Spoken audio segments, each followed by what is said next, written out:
On the advice front, here are some words in a format that became popular in men's magazines of the late 20th century.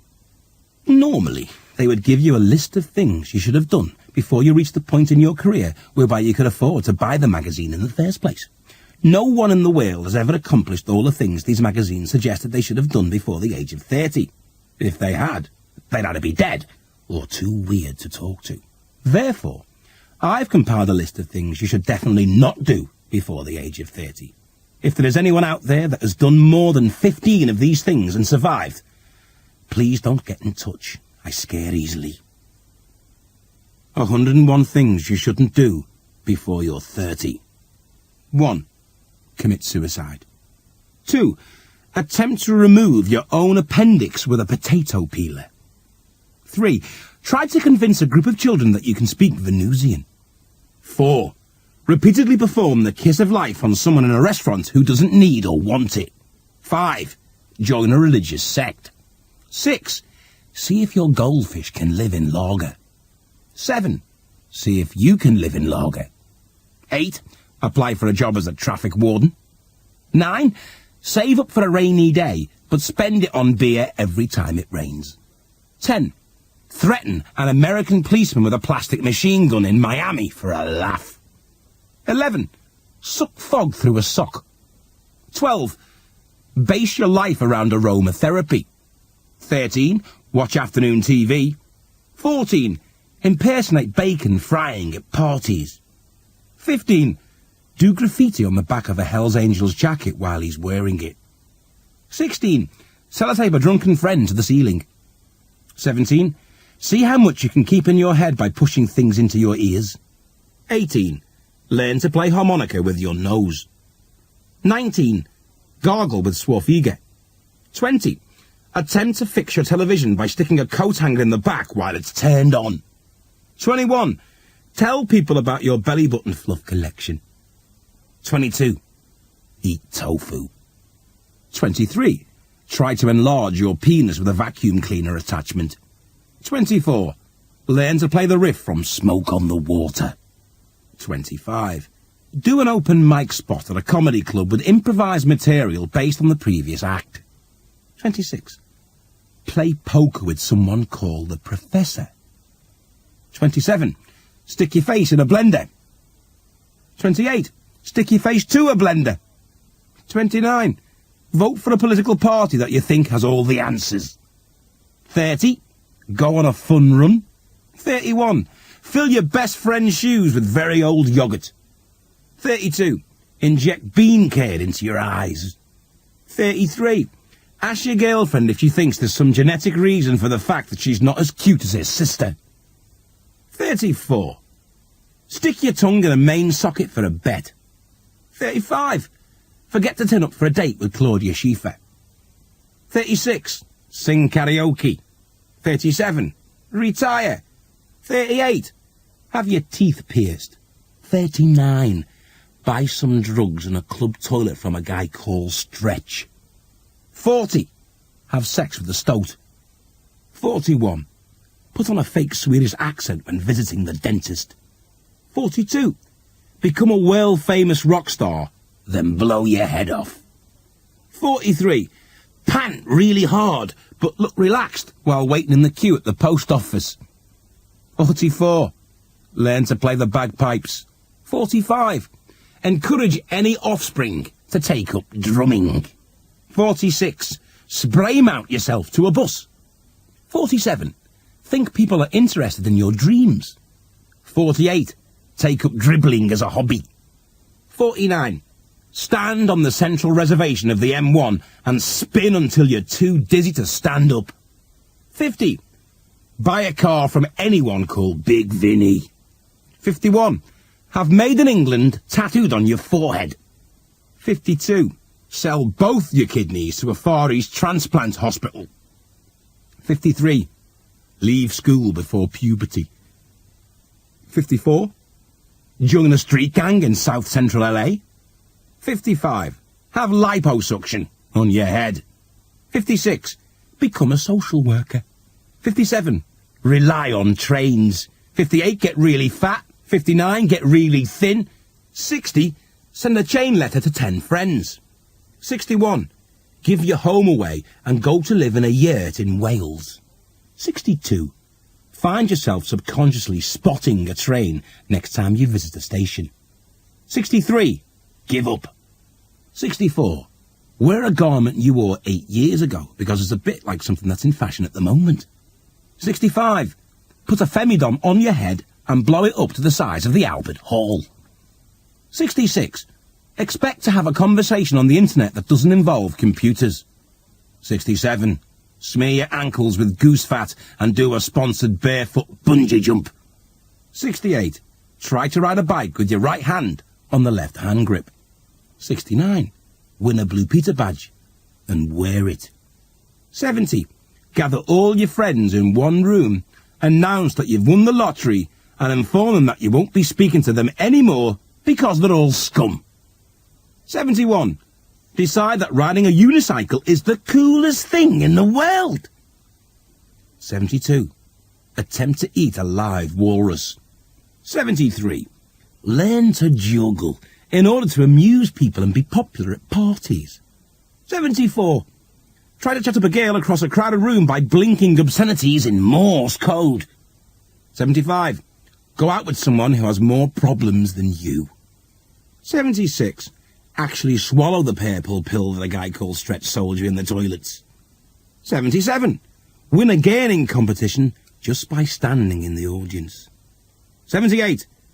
Go white water rafting on an inflatable banana. 79. Go on a holiday with someone and attempt to patch up a romance.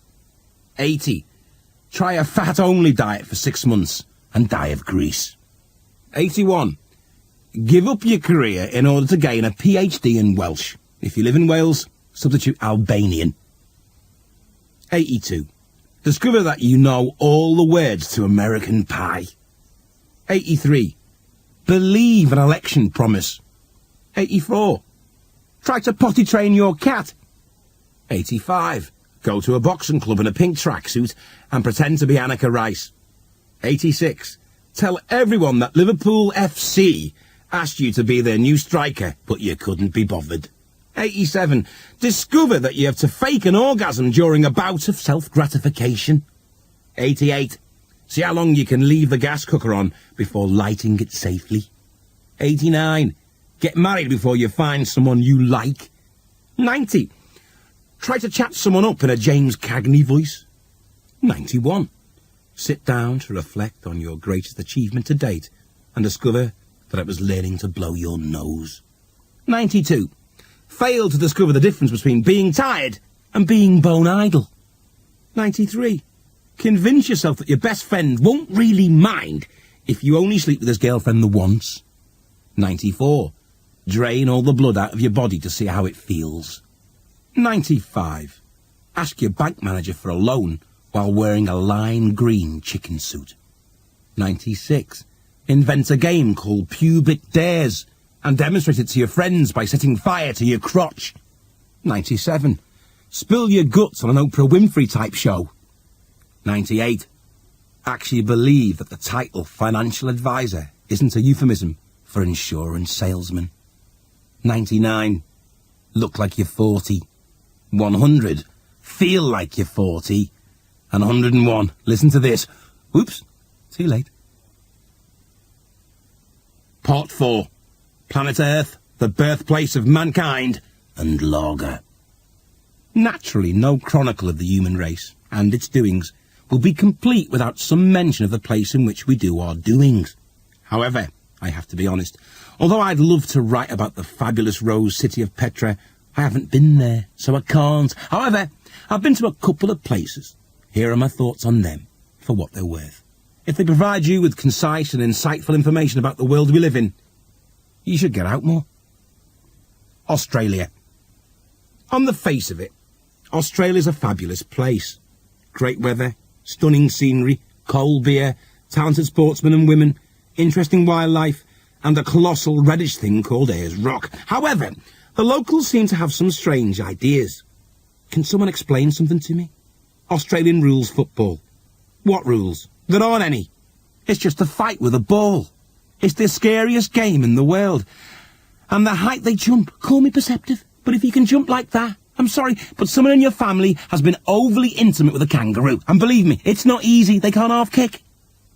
American football players think British rugby players are insane for playing without the sort of armour they themselves use. If they ever witnessed the carnage of an Australian rules match, they'd probably pass out. Australians have a unique culture, but there are a number of salient questions about it that need answering. Tell me, is there such a thing as an unfair dinkum? Wagga Wagga. Is it really so good they named it twice? I remember the first time I saw a guy with a didgeridoo.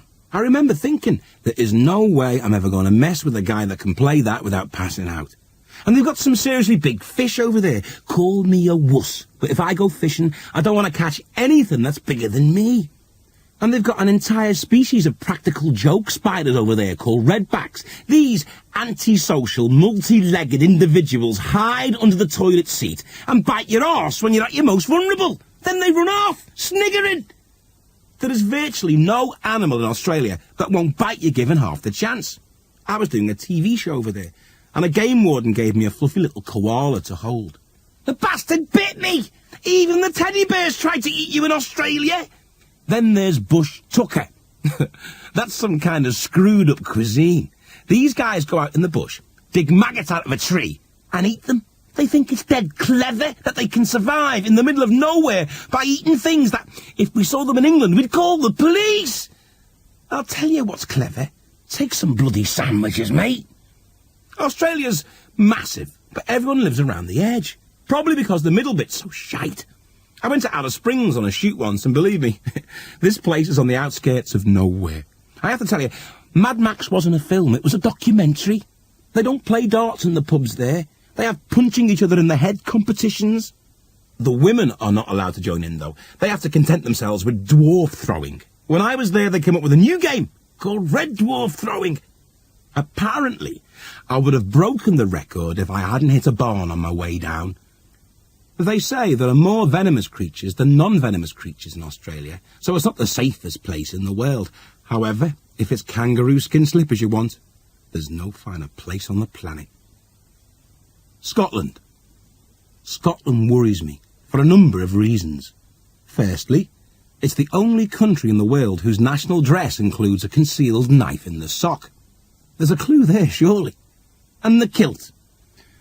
Contrary to what people might say, the kilt is the most masculine item of clothing in the entire universe. Scotsmen wear kilts with nothing underneath, so that they can shag anything that moves as rapidly as possible without having to mess about with zips and buttons. And when I say anything that moves, I mean anything. To be fair, though, the Scots have invented a few nuances of polite behaviour that the rest of the world have adopted. The habit of placing a hand over your mouth when yawning, for example, originated in Scotland, because let's face it, ladies, you don't want to be sitting there with your gob wide open if there's a big airy Scotsman and a kilt nearby. He'll be in there like a haggis down a drain pipe. They've even come up with a slight modification of the gesture that involves covering the mouth with the back of the hand. Place back of hand against mouth, thus leaving the fingers perfectly positioned to grasp the offending member as it lunges towards its target. Got ya, you wee bastard! And the sporran. Now, where did that come from? I'll tell you. The sporran represents a mad badger clamped to the genitals. Apparently, in ancient times, when a Highlander was feeling a bit peckish and fancied frying a quick badger, he would locate a set and dangle his genitals outside the entrance as bait, while regaling the badger with taunts such as, "Oh, what a crappy wee badger you are, and no mistake!" This would incense the badger, who would come flying out of the set, teeth first, and clamp itself onto the Highlander's genitals.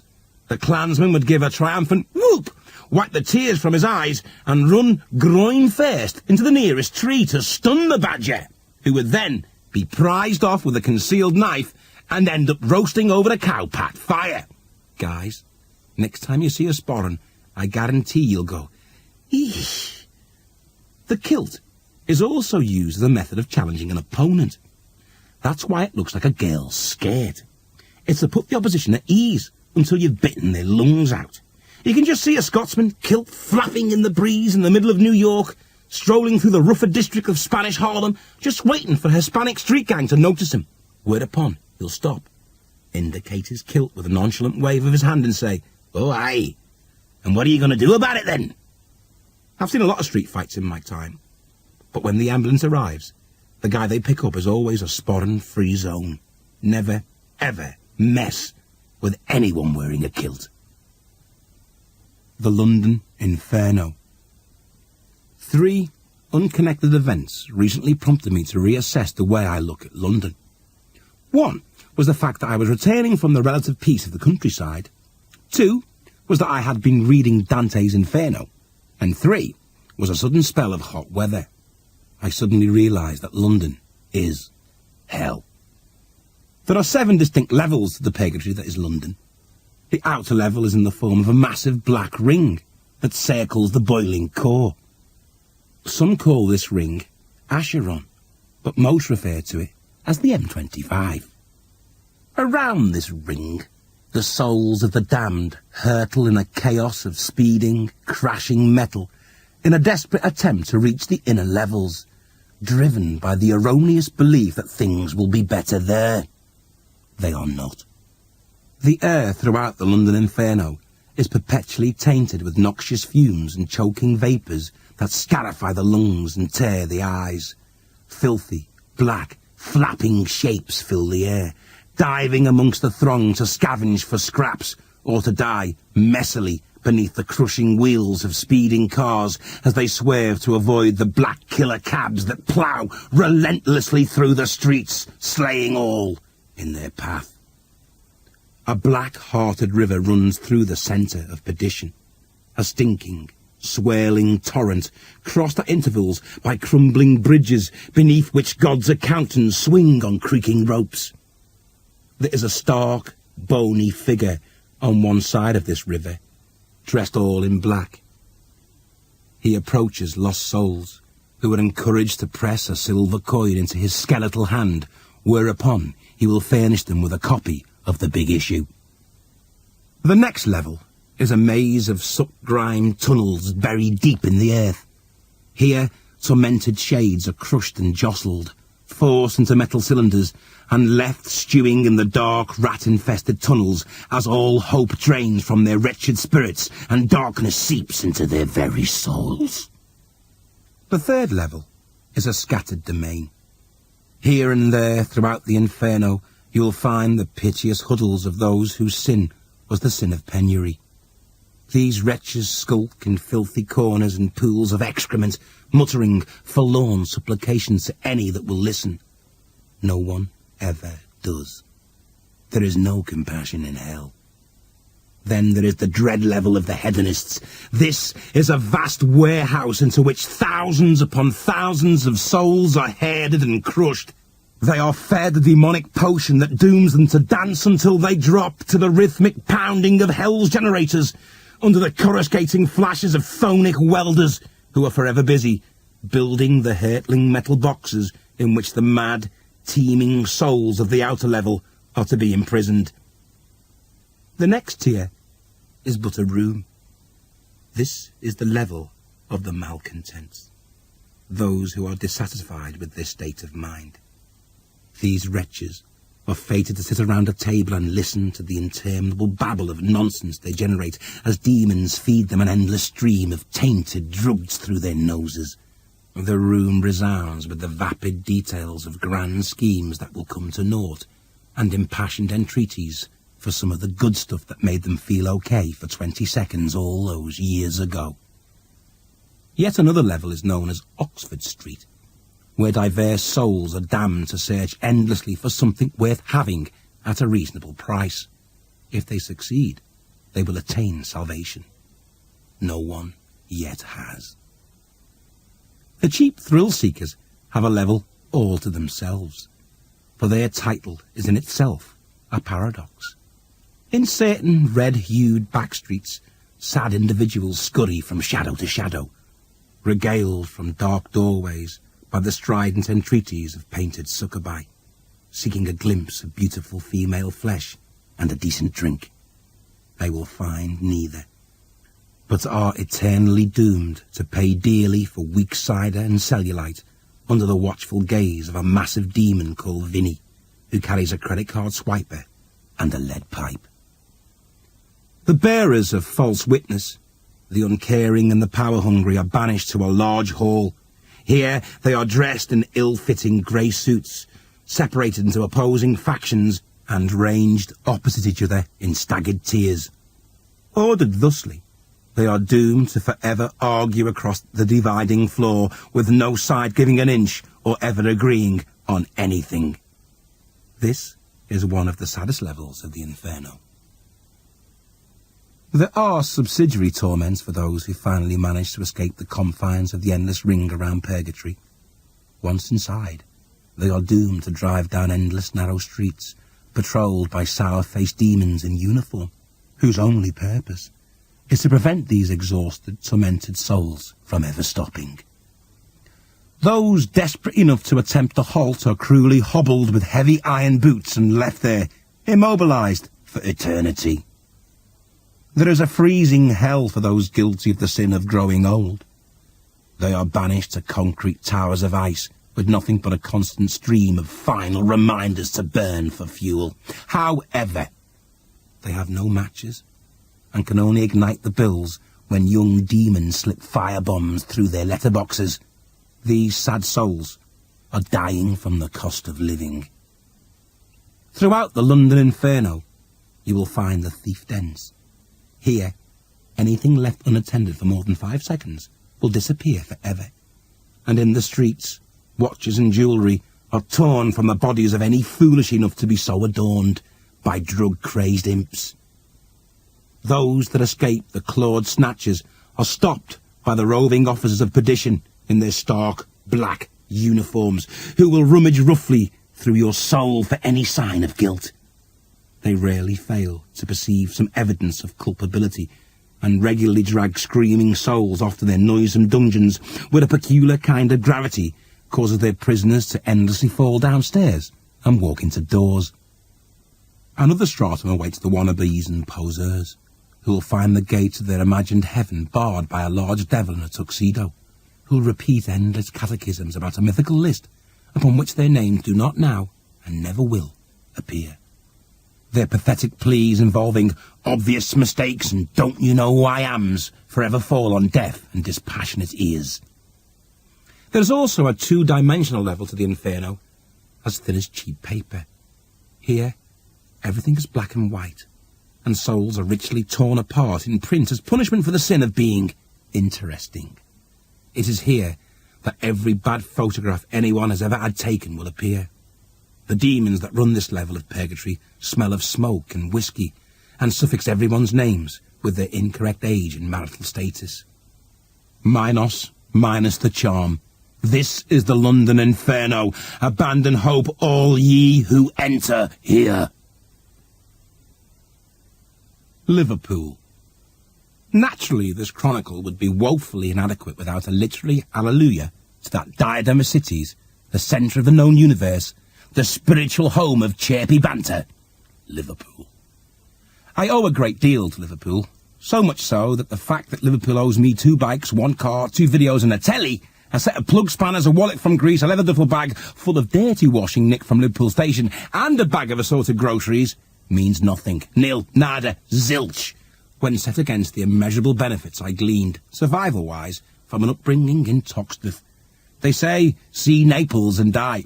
Such was the beauty and cosmopolitanism of Naples that once you'd seen it, you'd pretty much seen it all. There's a similar saying about Toxteth, but it has a far more literal meaning. I think the next Olympics should be held in Liverpool. There'd be so many new sports we could introduce.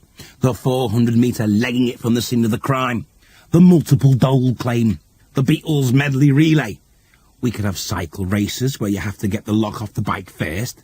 Instead of weightlifting, we'd have shoplifting. Synchronised graffiti could be a demonstration event, and the rules for the boxing tournaments would have to be modified to include nutting the bastard and sticking the boot in. It would help the city's economy no end with all the foreign TV crews turning up. We could nick all the cameras and flog them at boot sales. We'd definitely have a new world record for the marathon if it went through Toxteth, although the competitors would probably all come out the other side without any trainers. The only reason the Mersey runs through Liverpool is that if it walked, it'd get mugged. The only problem I can see would be getting the Olympic torch into the stadium without some guy borrowing it to light a joint. Forgive me, Liverpool. You know I'm only joking. I love you. Although some of your cuisine can leave a bit to be desired. There's a meal in Liverpool called scouse. It's made of whatever happens to be left over from last night's scouse, plus an extra potato. That's why scousers are called scousers. They used to use Liverpool for propaganda purposes during the war, to show how ineffective the German bombers were, because it used to look just the same, no matter how much you bombed it. There used to be a saying about Liverpool: if it's not bolted to the ground, it'll get nicked. That is totally unfair. We had a family car for years that was never stolen. It was never driven either. It was bolted to the ground. There's a pub in North Liverpool where you can go, and if you have a word with the right geezer, you can order pretty much anything you want to be stolen to order. It's a great system. My cassette player broke down once, so I popped in and ordered a new one. Unfortunately, he nicked the broken one from my house and sold it back to me. It's amazing. You can walk right across Liverpool without leaving the scene of the crime. They've got a unique concept of diplomacy in Liverpool. It consists of saying, "Nice doggy," until you can find a big rock. However, Scousers are nothing if not resourceful. A friend of mine came up with a strong contender for the worst idea ever award. I can sum it up in 3 words: rats, milk, cheese. He figured out that rats were cheap and easy to breed, so he started a rat farm in his bedsit, milked them, and made cheese in his bath. And it worked. And he got people to try it, and they said it was all right. Then he told them it was rat's milk cheese, and they threw up on his carpet. He couldn't face the idea of clearing so much sick off the carpet, so he just sprayed the puddles with rubber solution and peeled them up, which gave him another idea. So he phoned a practical joke company, and is now spending the millions he made from inventing fake rubber sick. And if you believe that, you're not a Scouser. Part 5. How to be really annoying. Some people seem to have a natural talent for being incredibly annoying. It's like a weird aptitude they possess, something that gives them the ability to wind you up with a subtle glance or a throwaway comment, and sometimes you just wish you could annoy them back, but you can't. You're just too nice. The following section might be of use if you ever want to really annoy someone. I'm not advocating that you do this, far from it. In fact, if you only did half the things that follow, you would swiftly become the most hated person in the known universe.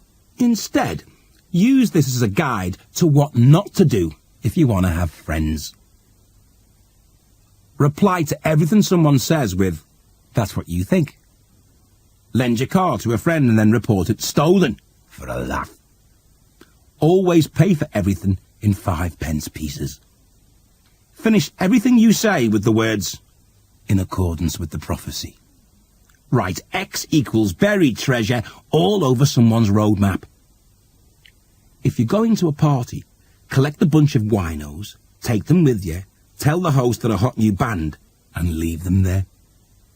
Phone a tabloid newspaper and make an appointment to show them photographs of their editor in bed with 2 transvestites. Phone back soon after and cancel the appointment, saying you've accepted a very generous offer from their main rivals. If you're doing a presentation to important clients, occasionally bob your head like a parakeet.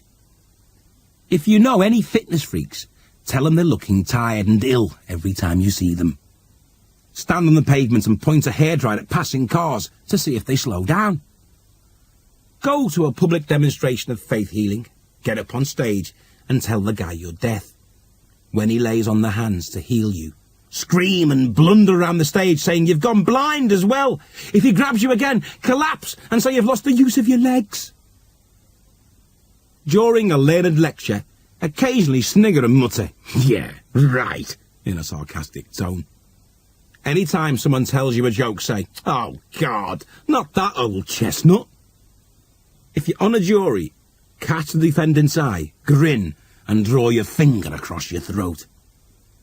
If someone dials a wrong number and calls you by mistake, have a long and involved discussion with the caller about the person they asked for, saying how worried you are about their little problem and how you hope you can keep the police out of it. If the caller thinks you're a restaurant and wants to order a takeaway, take the order.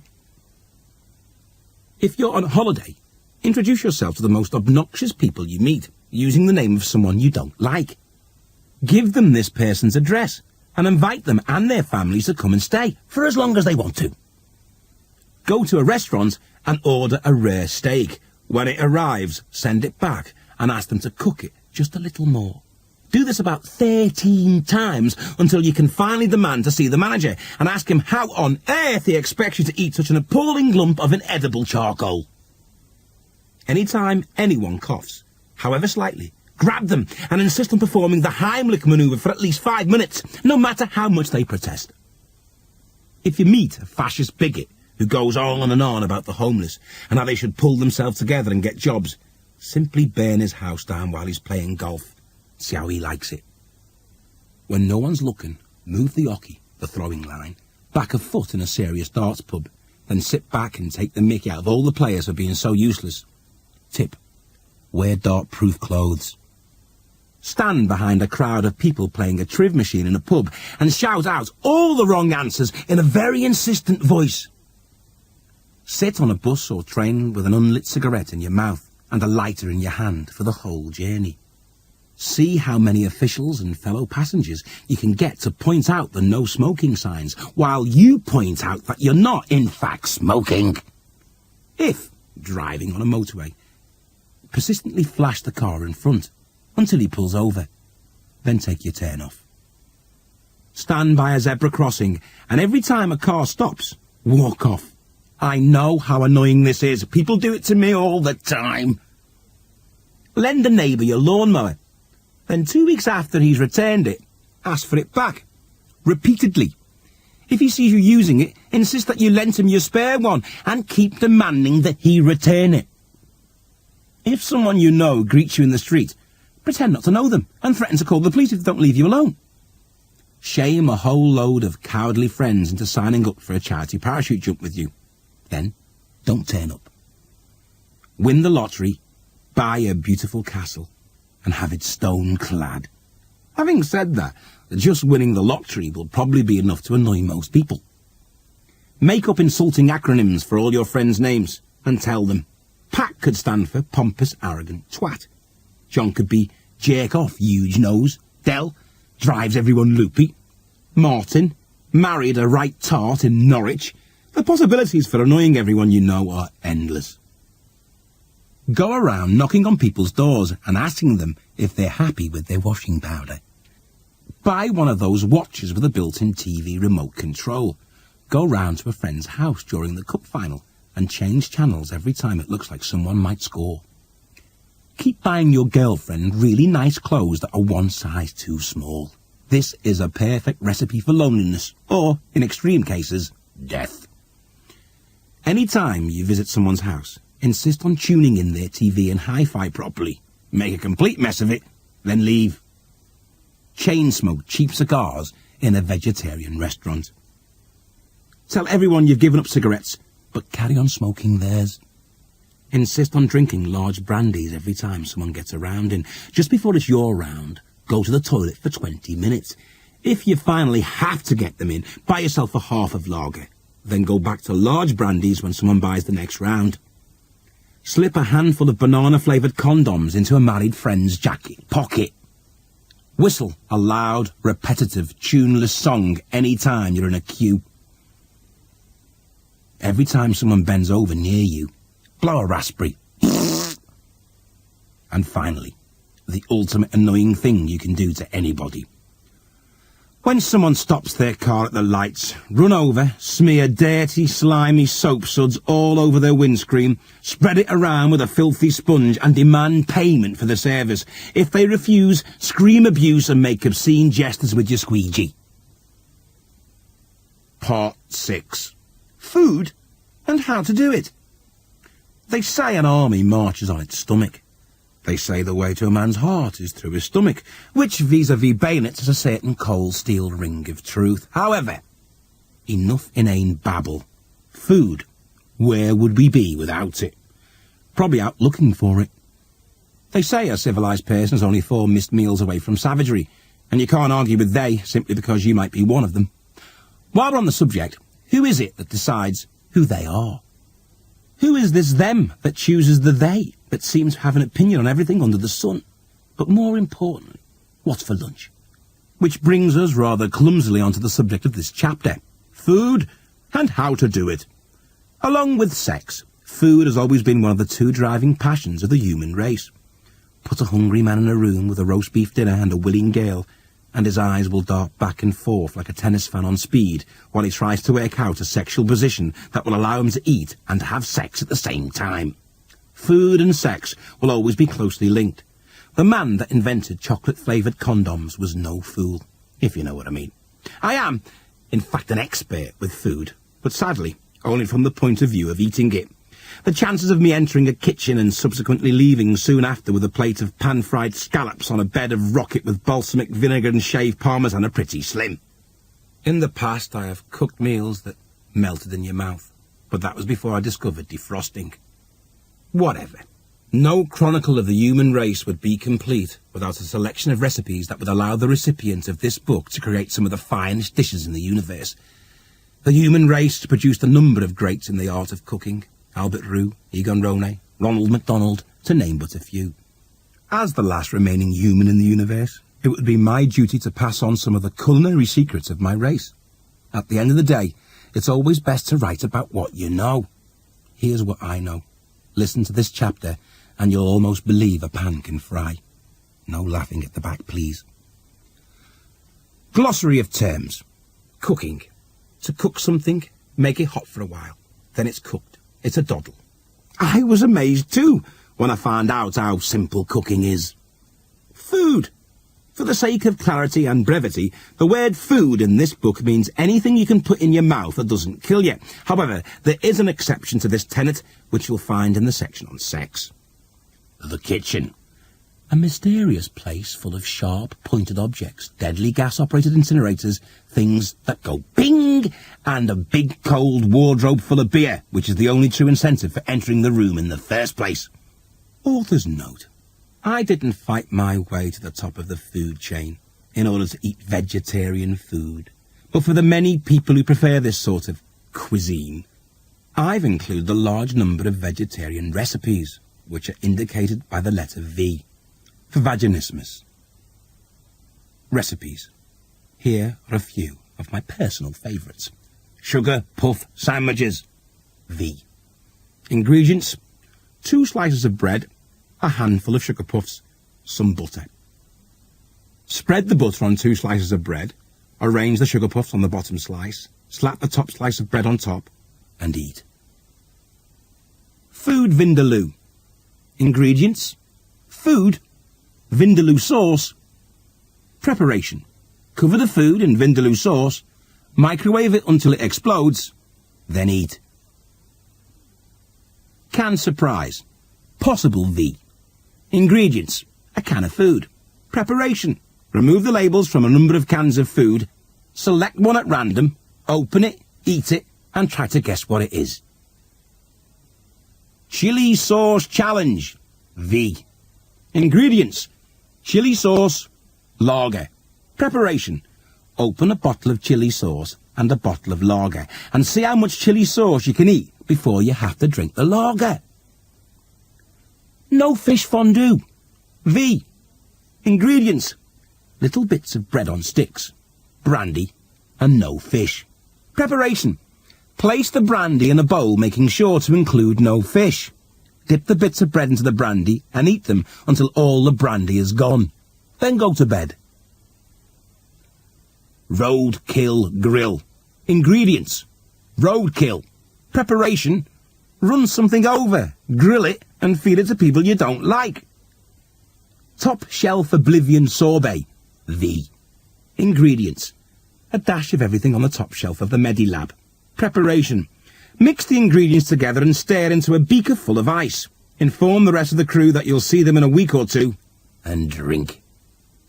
Beef Wellington. Ingredients. Some beef, a pair of Wellington boots. Preparation. Slice the beef into 2 thin steaks. Place them inside the Wellington boots and walk around on them for a couple of weeks until they're tender. Then remove the steaks and hide them under the pillow of someone you don't like. Vegetarian veal risotto. Ingredients. Veal, rice. Preparation. Cook the veal and the rice together, then eat the veal and offer the remaining rice to a vegetarian you don't like. Curry sauce. Curry sauce is the basis of all haute cuisine and can only be found in cans with curry sauce written on them. Ingredients. curry sauce. Preparation. Open the can and cover any food you're about to eat with the contents. This will immediately render the food edible and bring you out in a sweat, which is the only way you can tell you're eating a decent meal. Bread. Bread is one of the staples in the human diet and is simple to produce. Ingredients: bread. Preparation: open a bag of bread, then eat it. For a gourmet meal, dip the bread in curry sauce. Bread can also be cooked, which makes it hard and crunchy. Cocktail corner. Of course, no gourmet meal could be deemed complete without the correct libation. The following cocktails are all vodka-based and should only be made using Vladdy Good vodka. This is simply because it is the very best vodka in the universe, and nothing whatsoever to do with a lucrative sponsorship deal I just signed, okay? So grab a straw and suck my cocktail. Slow, comfortable shrew in the park. Ingredients: a large shot of premium vodka. May I recommend Vladdy Good? 200 millilitres of fresh orange juice, 100 millilitres of pineapple juice, a quantity of crushed ice. 1 shrew. Method: pour the orange and pineapple juice over the ice. Let the shrew drink the vodka. Take it to the park and watch it being slow and comfortable whilst drinking the refreshing fruit drink. Carvery Ball Wangler. Ingredients: a bottle of Vladdy Good vodka. Method: drink the delicious, refreshing bottle of Vladdy Good vodka. Go to a carvery, order the beef, and then insist the chef gives you the sweetbreads as well. The warming effects of Vladdy Good vodka will do wonders for your dogged persistence, and the chef will eventually exceed. Congratulations, you and Vladdy Good have accomplished a worthwhile wangle. Moscow Mole. Ingredients: a bottle of Vladdy Good vodka and a duvet. Method: drink half the bottle of Vladdy Good vodka, burrow your way under the duvet like a mole, drink the other half of the bottle, and mutter to yourself in Russian. Screwdriver. Ingredients: a bottle of Vladdy Good vodka, a carton of orange, a car. Method: mix the vodka with the orange and pretend you're just drinking fruit juice. This will give people the illusion that you're fit to drive. This is not the case. A bottle of Vladdy Good vodka is enough to screw any driver. Leave the car behind and get a cab.